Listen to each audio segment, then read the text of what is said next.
Mixer brothers, countrymen, lend me your ears. We have much to cover. Today, I want to cover some of my background and how I evolved to become MGTOW and a MGTOW warrior even. I grew up in London,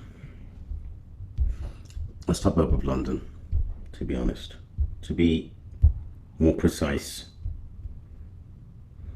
And as I grew up, it's only now when I look back at my life and my upbringing and my growing up that I realize how much I was indoctrinated by the gynocracy.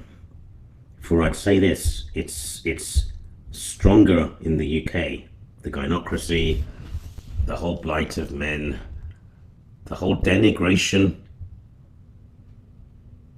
of the male. And I think ultimately I got enlightened, and it wasn't a sudden thing. It was happening gradually, and elements were coming into my subconsciousness and actually coming into my consciousness from my subconsciousness, and then it all came together and coalesced as the reality that a lot of us are familiar with now. So I was subject to the usual continual shaming for being a guy, even back then, and that's interesting.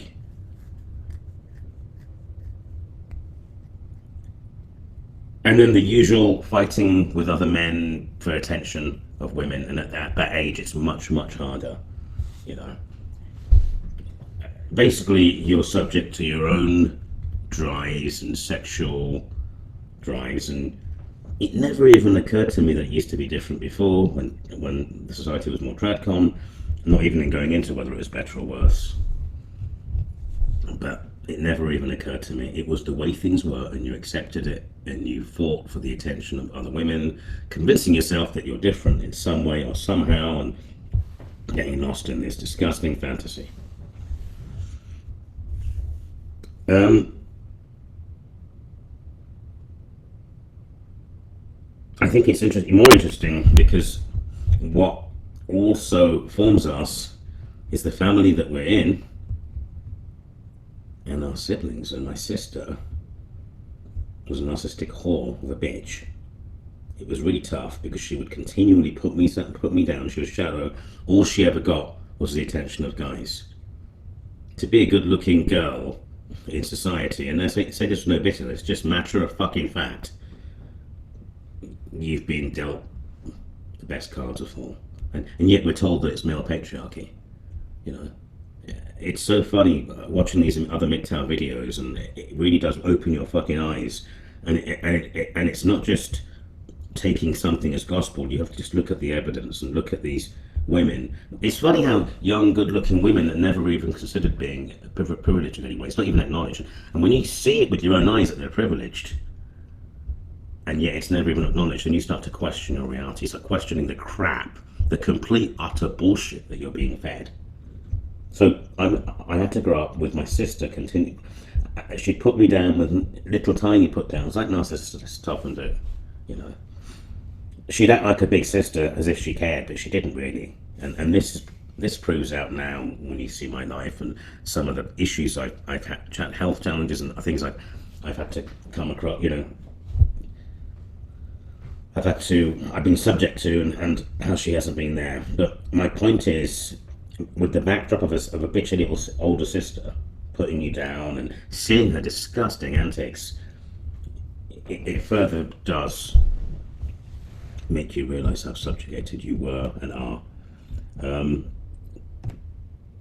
It's interesting because you can see that I was subjugated and a disciple, because I used to always mock and talk about laddish behaviour. Now, a lad in England, laddish behaviour is kind of being a drunken twat, going around being abusive to others, smashing things up, being a bit of a fucking twat. you know, just being into football, what we call football.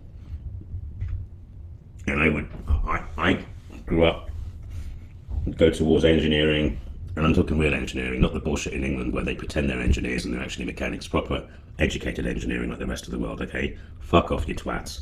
You think that you're engineers over there, you're not. Um, and I kept mocking nerdish behaviour and and rowdy twats, and now looking back, I wasn't wrong exactly, but there's a bigger picture to it.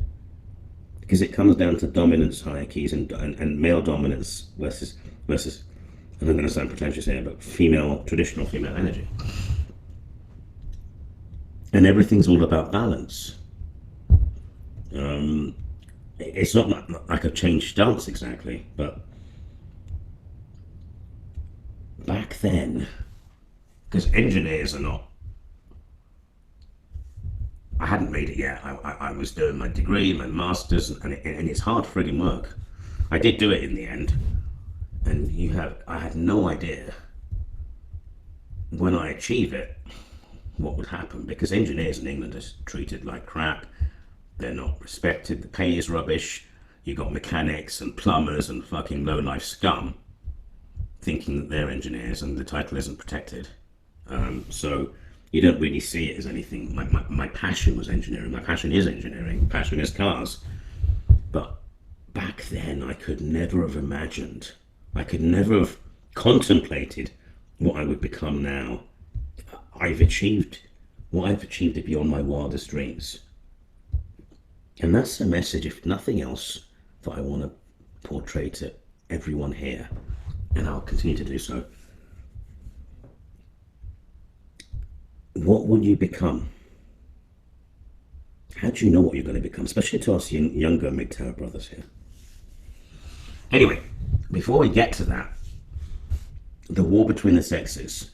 I was going to say I was peripherally aware of it, but I wasn't even aware of the war between the sexes. I was totally naive to it. And this is probably a consequence of my complete indoctrination of the gynocracy.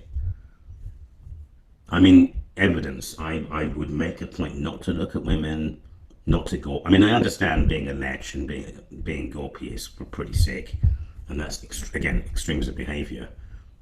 But being attracted to a woman and looking at, it's good to resist, which is what I do. I'm in a different place now, but it's not something you should beat yourself up about. We're unfortunately programmed that way. But you're beaten up and told it's toxic and all this bullshit. And it's basically a war between the sexes. I didn't realize that until a few things happened.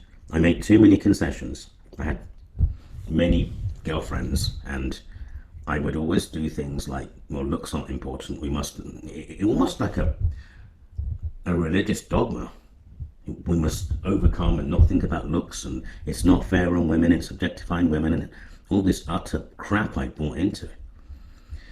And I think the first inkling when I realized it was a war was when I'd moved to Canada and I had this housemate, and she was really edgy and really woke and cool. Well, woke wasn't a thing then, but she was really edgy and with it, and an empowered woman, girl power right. I guess girl power right was the actual term back then, because thanks to our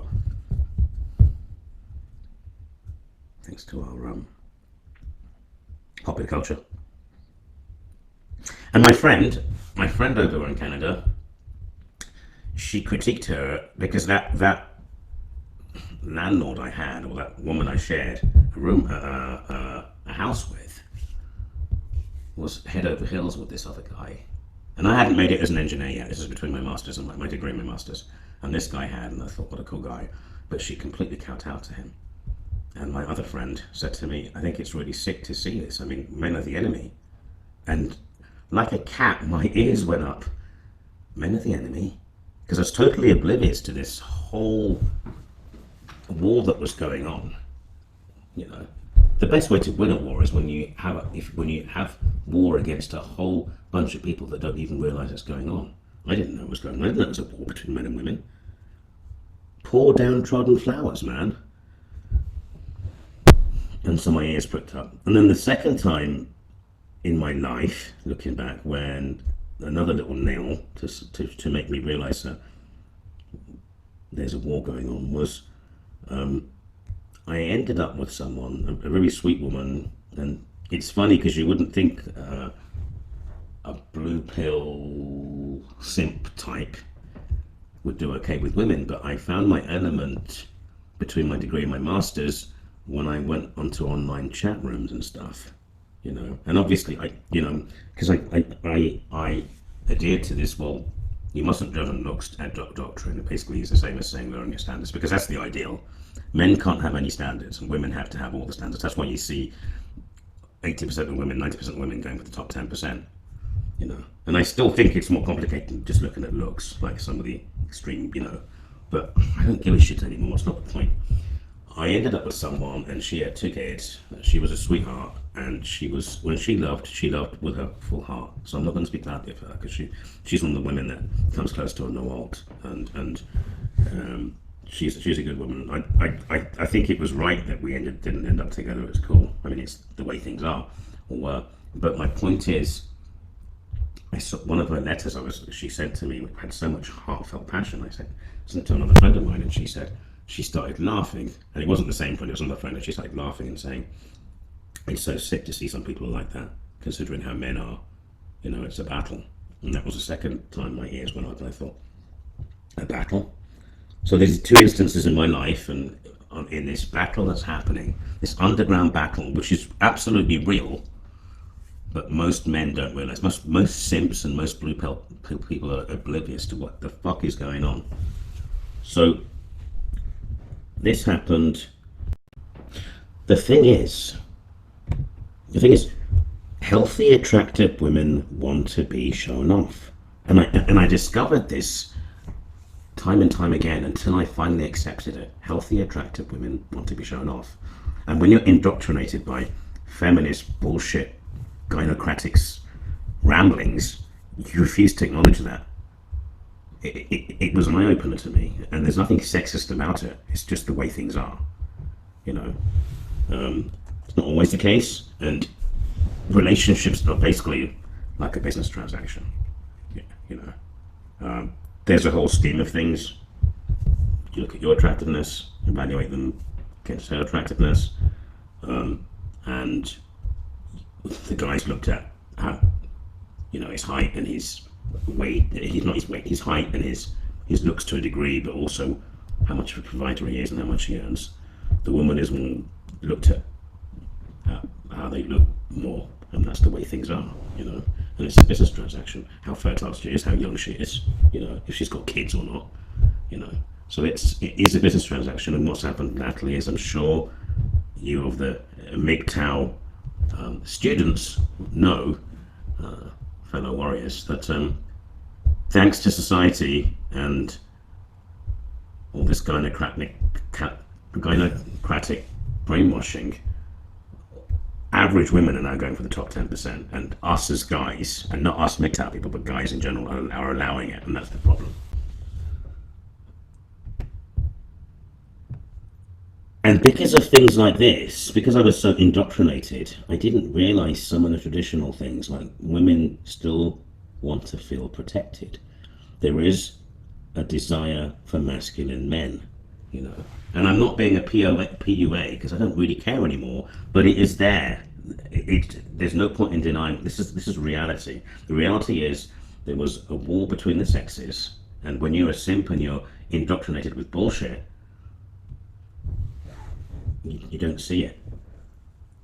But women do want masculine, decisive men, and they do want to feel protected.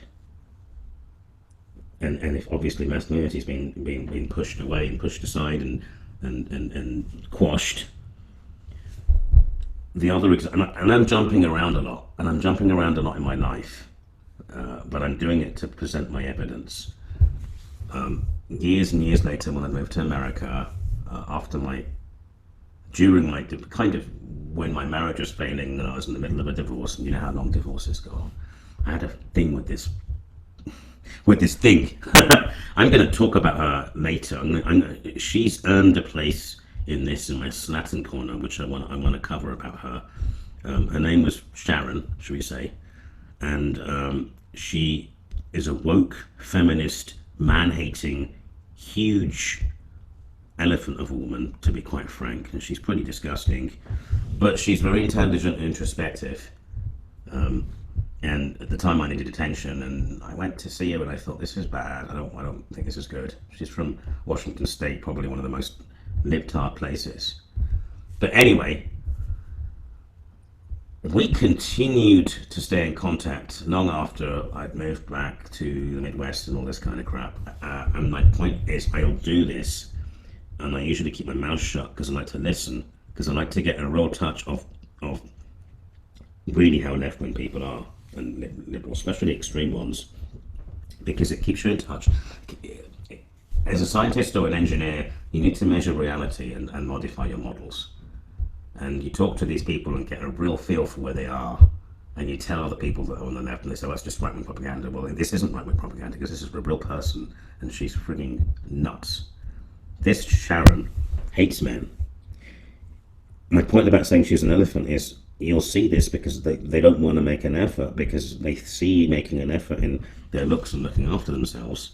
Often it comes down to emotional things, but in this case it's because they see it as pandering to men, because everything is geared towards men being nuts, and we're not going to pander to them. But they have this need or urge or whatever to seek men as well, because she does seek attention, I should say, and they wonder why they're not getting it. But my point is, she ended up with someone, I think it was only last year, with this guy, and he was textbook. If I said I was a simp, he was way over on the simp scale. He was so simp-like, he couldn't even work, he couldn't hold down the job, he was indecisive. Basically, he was broken before he was broken from the factory. Really nice. He'd wake up, and rather than thinking about goal-oriented things and achievements and goals, he'd think about, what season is it? Oh, today it's summer still. Oh, it's summer. Can you imagine doing that all summer? Oh, it's summer. Waking up thinking, oh, it's summer. Oh, it's autumn. Imagine what kind of intelligence that takes. Imagine what your brain must be like. And he was just nice, and he couldn't provide for her. And she worked. I mean, she was on some minimum wage shitty job. But my point is, she was getting driven. She was going mad. She couldn't stand it, and she was phoning me up every time. And you're thinking, why did I take the course? I took the course so that I could talk about it here. So I hope you appreciate it. But in reality, I took the course because I think it, again, fills up my picture of humanity. It really does, and it justifies my position. She was incredible going and watching this from the sidelines. She's getting more and more wound up, and I would, when I say something to her about it, I would say it couched in a question, and I built up her trust, so I could question her without her going pretty nuts, within reason. But it was incredible to see. You'd think she was an aggressive feminist, and she wants some guy at her feet, and he basically would compensate by washing and cooking for her and doing everything for her, but it was never enough. She was disgusted, and she said because she hated capitalism, and she hated money, and she hated people that were, all this stuff, male privilege, and yet she was then saying, well, this guy, I mean, he's just not doing anything, and he's not putting his fair share, and it's fucked up. And I said to her, isn't it interesting? Because you would think that was exactly what you wanted. And because she trusted me, rather than get defensive, she was like, yeah, it's strange. My point is, this is evidence in my book that there are traits, masculine and feminine traits, and it's not because of upbringing. That's what we're innately attracted to, and it's nothing to be ashamed of. It's not a unisex society. I'm sorry, Sorry if I sound so binary. And she was messed up because of this, and I think in the end she kicked him out, and she didn't understand why it didn't work. She kept saying, well, he's got some passive masculine controlling aspects to him, and what that was basically, she's been given all these things to look for. She's been trained and indoctrinated to look for, patriarchy and men oppressing women and all this kind of stuff, and it doesn't fit that narrative. She's trying to shape it into the narrative, but she's not seeing what it really is. It's because me as an observer could see that it's because she's aggressive, hateful failure that is angry with society, because that's what she is. Hates men, sees everything in this framework of, men oppressing women. That's how she sees everything, with no exceptions. And she's even seeing him as oppressing her, even though she was horrible to him and she'd push him away, But that is a textbook, first-hand or second-hand, whatever, example of how there are gender aspects, and there's nothing to be ashamed of when we're more masculine. And then you go back to when I used to mock people that were laddish. To me, there's stereotypical male behavior. When you take it to extremes, there's what some people call toxic masculinity, whatever the fuck that means, but they're aggressive, and they attack other men, and that's the male dominance thing. And then there's lesser aspects of that. There's a chivalry, and I'm not defending chivalry because I think this society is broken. But my point is, it still exists. And when I used to rally against it, it was partly because I was threatened, partly because I consider myself more of a cerebral guy. And I'm not going to say it was misguided, because I still think some of these people are twats. But I see that those extreme people that are toxic twats are often failures. And they're that way because they've lost hope and they think that aggression is the way, and it's out of desperation, even though there's huge consequences to be paid. Although Antifa and all this bullshit are trying to change that. Anyway, yeah, the power of the mob. So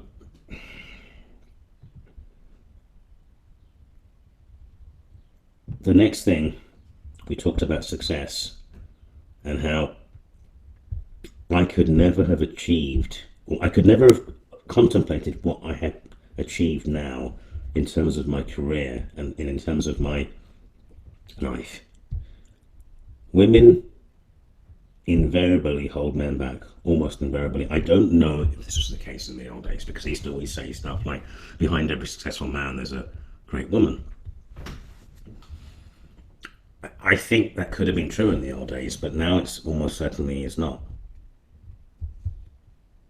And from bitter experience, women almost invariably hold men back. I've had 2 or 3 examples of this.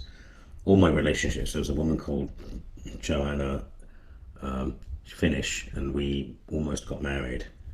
And we were quite close, very close actually, and we were fighting. It was almost like our backs were against the wall, fighting society. And when it was time to move to America, because she was fed up of Europe like I was, she didn't want to go, and everything she did, she wanted to hold me back. And she was a police officer, and I'd moved to Germany. I was an engineer getting paid good money, and in the end she comes up with the same crap. Why is your career more important than mine? Why do we have to move to America, even though we've been talking about it for 4 years and we've been dreaming about it? She was nuts. She was nuts. But my point is, women hold men back 90% of the time. They really, really do. You know, if you're a strong male, and this is what I mean about being a strong male with strong male energy, it's different to toxic masculinity and all the idiots that are being twats and fucking trying to bully you. That's completely different, because those guys are the losers that have got something missing and they can't fit in, and they think that's the way. The real way is to have faith and stock in yourself and grow and have a goal and work towards that goal. And when you fail, you keep going and you keep going. And women will hold you back. If you're a weak guy with gaps and stuff, and you find a traditional male, find a traditional female, which is very, very rare. You might find one that helps you, but it's very, very rare. I've got so many examples I want to go through with you where it just doesn't work. They hold you back. So the best things I've achieved in life have not been to do with women, they've been as a concept, they've been in spite of being with women. of certain types. Do you know your true potential? Do you? Think about it. I want to give examples. I mean, everyone talks about Tesla and what he achieved. People talk about Isaac Newton or Friedrich Nietzsche. I mean, in their fields are different, science, psychology, whatever. I mean, examples of male genius. You don't have to look very far. You don't have to look very far behind. You don't have to look very far in general. Think about Da Vinci, a true Renaissance man. The things he achieved with such creativity, but also in the fields of science. Think about Ramanujan, people that lesser known people like Ramanujan, an incredible mathematician from India, no formal education, and he basically made it to Cambridge. And he was fighting the racial backdrop of society back then. And he didn't live a very long life, but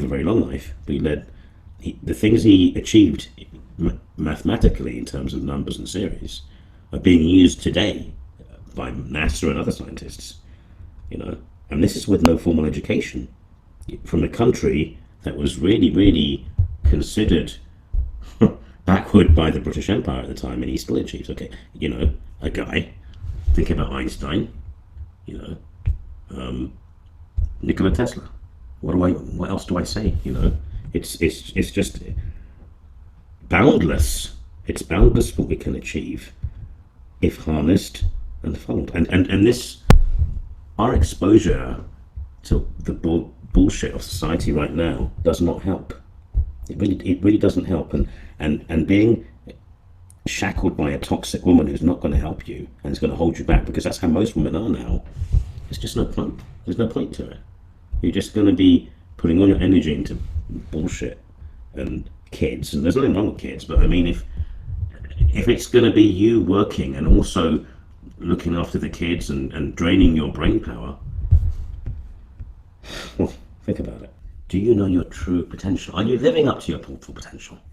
Because the sky is the limit, and you don't have to adhere to some prescribed model of what success is. There's different recipes for success. It doesn't have to be money. It can be a super MGTOW content producer. It can be artistic wood expression in ice carvings or wood in rocks. I don't know. In physical fitness. But the point is, when you get married at a young age and have kids, that's it. You basically put a nail in your coffin. Or a nail in the coffin of your success. You've limited it. You've limited it. I can say this hand on heart.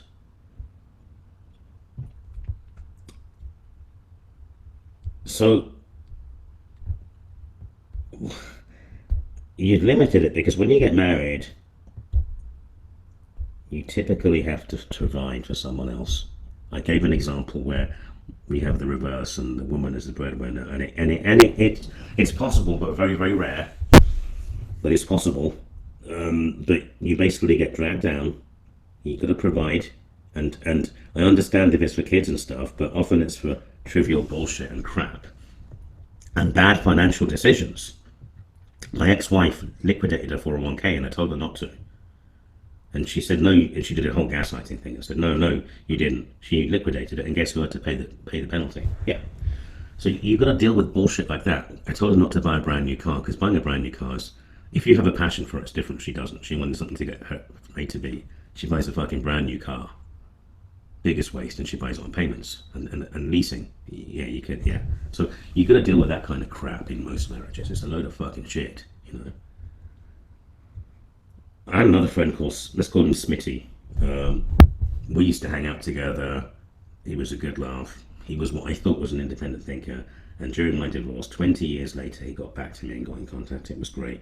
And it was great to see him as I got to know him again, that he had moved his mind. His mind had grown in a similar way to mine politically and looking at the world, or so it seemed, except for when it comes to MGTOW and families. He was married with two kids, which is great for him, but he was open enough to realize that without his wife, he was nothing. He was a, a drunken guy with nothing in his late 20s, and I didn't know him at that time. But his wife was his rock. His wife was his rock, and he'd lost something because he was intelligent, but he wasn't challenged. But he was trying. He was trying, and often, if you're not that strong or not that aware, the partner you're with is not only a financial drain; they can actually change you.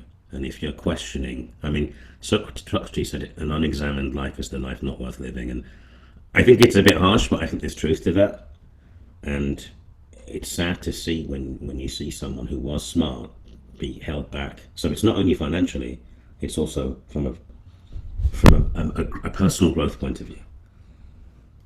So that affects you. It's already been proven your testosterone drops. Testosterone is the drive that helps you achieve and go towards goals. It really does. And then what you have is this war going on between the sexes. So most marriages are wars. If I had gotten together with the Finnish woman, it would have been a war. I can tell you that. When she was to say things like, she said, justify Sex in the City, Sex in the City being a good show, you know that she's fucked, and it would have been a war. So I avoided that war there. But my friend Sweetie didn't, and that's the problem. You got contending with testosterone drop, you got this tremendous financial drain in most cases, and your mind is just basically sapped and dampened. The creative energies are basically dampened. So this is what I'm getting at, basically. You know, I could hear my friend Smitty saying, yeah, but reproduction, you know, this is a goal in itself, you're missing out. And he did judge me. One day he had it out with me, and he said, how I am is not healthy. And every time I was hanging out with a woman or something, usually because of, I'm sampling, I'm trying to get data like I did with this Sharon woman.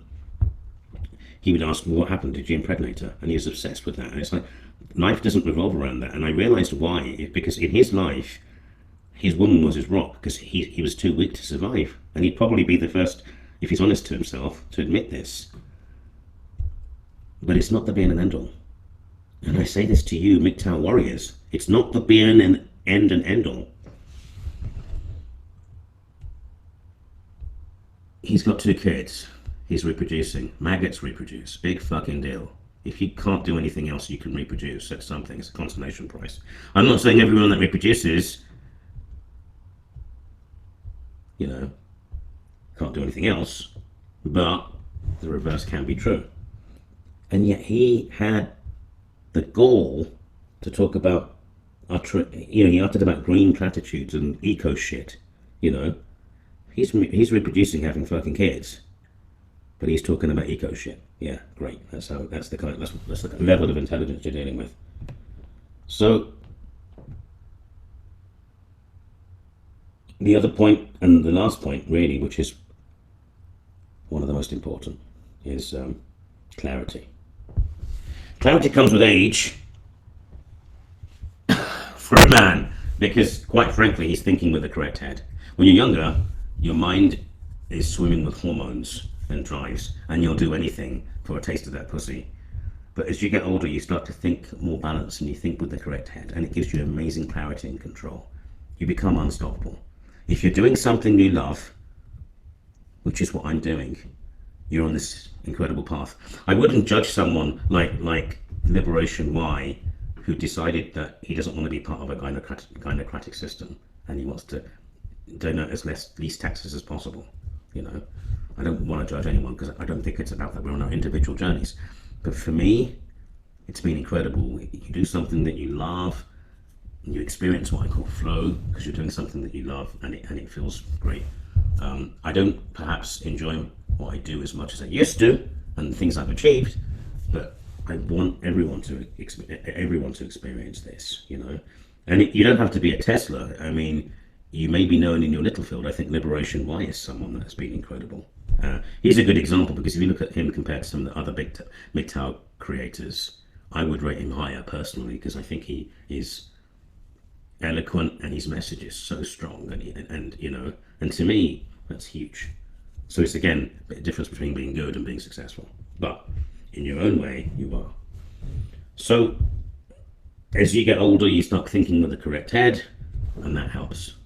I hope I have outlined some interesting challenges of my life, along with giving you some interesting background. So thank you very much for listening, and stay strong, brothers. MGTOW rising.